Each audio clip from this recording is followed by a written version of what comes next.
Your past doesn't define you. How you face it does. Imagine this. You're living in peace. You've moved on from old wounds, old mistakes, those years you're not proud of. Then one day, someone, maybe a person you once trusted, once loved, once shared everything with, reaches into that past and pulls it out like a knife. They twist it, reminding you of the pain you thought was gone. And with a voice half pity, half contempt, they say, "You remember that, right? That's who you were." In that moment, your chest tightens, not because the past has returned, but because you realize someone is using it against you. That feeling, it's betrayal all over again. And what's the first thing most of us do? We get angry. We get defensive. We start explaining. We try to prove, "I've changed. I'm not that person anymore." But the more we justify, the deeper we fall into their trap. We hand them the power to control our emotions. The Stoic doesn't do that. And today, I'll share with you 3 Stoic responses to use when someone brings up your past to hurt you. 3 things to say, not with anger, but with unshakable calm. First response. Yes, that happened. The first instinct of the ego is denial. We want to forget. We want to erase. We want to pretend it never happened. But in Stoic philosophy, acceptance is liberation. When someone says, "I remember you failed at that company," or "You were betrayed because of how you acted," you don't flinch, you don't defend, you don't explain. You just look them in the eye and say, "Yes, that happened." No excuses, no shame, no guilt. Why does that simple line carry such power? Because it steals the one thing they crave most, your reaction. People who use your past to hurt you aren't seeking the truth. They're seeking control.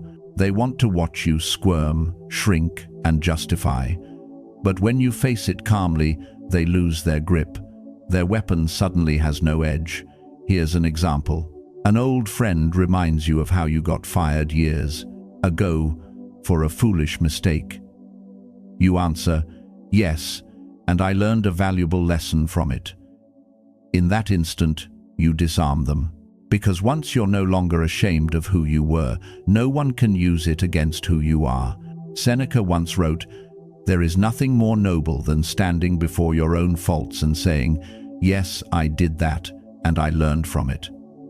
When you accept your past, you reclaim its meaning. You take ownership of your story instead of letting someone else tell it for you. Second response, "I've learned from it." This is the sentence that turns your past into power. It shifts the conversation from "I was wrong" to "I've grown." Those who use your past against you only see the person you used to be. What they don't realize is you're not that person anymore. Like a sword forged in fire, you become sharper with every break. The cracks in your life aren't weaknesses. They're where the light gets in. Think of Nelson Mandela in 27 years in prison. A past that could have crushed any spirit. But he said, "I do not hate them. I learned that true freedom begins within." So, when someone tells you you failed in your marriage, how can you speak about love? You smile and answer, "Because I've been broken, I understand what love isn't and what it truly is." That's not a reaction, that's wisdom. You're not defending yourself, you're redefining yourself. Marcus Aurelius wrote, "Every obstacle is an opportunity to practice virtue." So when they try to stain you with your past, use that very past to show your strength. That's the art of transformation, turning pain into wisdom and scars into symbols of spiritual maturity. Third response, "Why are you bringing this up now?" This is the question that silences every manipulator. No anger, no sarcasm, just pure, genuine curiosity. And that calmness is what they can't stand. When you ask why, you shift the roles from the one being attacked to the one observing the attack. They wanted to control your emotions, but now they must confront their own motives. You've held up a mirror and forced them to look into the shadow they've been hiding from. If their intentions were sincere, your question makes them pause, reflect, maybe even feel ashamed. But if they came to wound you, they crumble under the weight of their own exposure. Epictetus once said, "The one who harms others is the one already in pain." They bring up your past because they can't face their present. So remember, when you calmly ask, "Why are you bringing this up now?" you've already taken back control. You've turned the spotlight onto them. That's the moment the balance of power flips without a single shout. Your composure becomes armor, your silence a wall of steel. The power of silence and self-control. The Stoic understands that silence is not weakness. It's the highest form of power. When someone tries to provoke your emotions, every impulsive reaction becomes a gift you hand to them.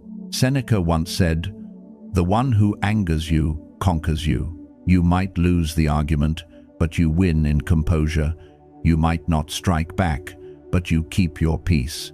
And in today's world, where everyone is shouting, explaining, and proving, the one who stays silent is the one who holds control. Someone once told me, "You never react. That makes people afraid of you." I smiled and said, "I don't want them to fear me. I just want peace within myself." Once you understand that, you'll see. No one can drag you into the mud unless you step down willingly. Some might say, "But I'm afraid people will think wrong of me." And I ask, if they do, does that change who you truly are? Epictetus once said, "If someone calls you a donkey, do you check a mirror?" Of course not, because you know who you are. That's true freedom, to know yourself and need no one's approval. If they bring up your mistakes, smile. If they twist your past, stay silent. If they want a reaction, let them see you're calm. You owe no explanation for the chapters you've already healed from. Marcus Aurelius wrote, "When someone acts wrongly, it is because they do not know what is right. Teach them through your behavior, not your words." Sometimes the most powerful response is maturity itself. When they try to define you by your past, use your present to reflect who you are. Think about it. We all have older versions of ourselves, ones we're not proud of, but without them, we wouldn't be who we are today. You were once naive, weak, and flawed, but those moments taught you courage, patience, and the art of rising again.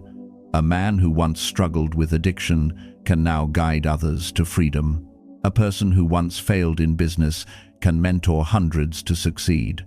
Someone who was betrayed can become an example of forgiveness. That's how you turn darkness into light. The Stoic doesn't erase the past, they transform it. Conclusion: the Stoic way to end the story.